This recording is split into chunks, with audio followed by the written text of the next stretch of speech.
कहते हैं कि भानगढ़ की राजकुमारी रत्नावती बहुत ज़्यादा खूबसूरत थी। उस समय राजकुमारी की खूबसूरती की चर्चा पूरे राज्य में थी। उसी दौरान वह एक बार अपनी सहेलियों के साथ बाजार में निकली और बाजार में वो एक इत्र की दुकान पे पहुंची और इत्र को हाथ में लेके उसे सूंघ रही थी।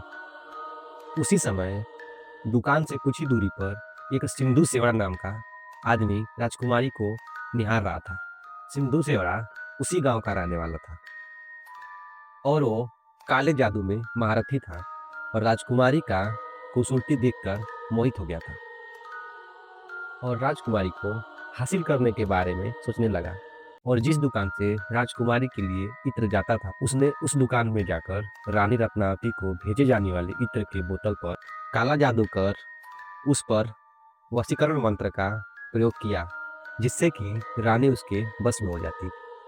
जब राजकुमारी को सच्चाई पता चली तो उसने इत्र की बोतल को पास में ही एक चट्टान पर फेंक दिया, जिससे शीशी टूट गई और पूरे चट्टान पर बिखर गई। फिर चट्टान उस तांत्रिक सिंधु सेवड़ा के पीछे चली गई और उसे कुचल डाला, जिससे कि उसकी मृत्यु हो गई। और उस तांत्रिक ने पूरे भानगढ़ को श्राप दे दिया, साथ में ही रानी रत्नावती को भी श्राप दिया कि अगर वो उसकी नहीं हुई तो किसी की भी नहीं हो सकेगी। इसीलिए वहाँ रात में आज भी रोने और चिल्लाने की आवाज़ें सुनाई देती हैं।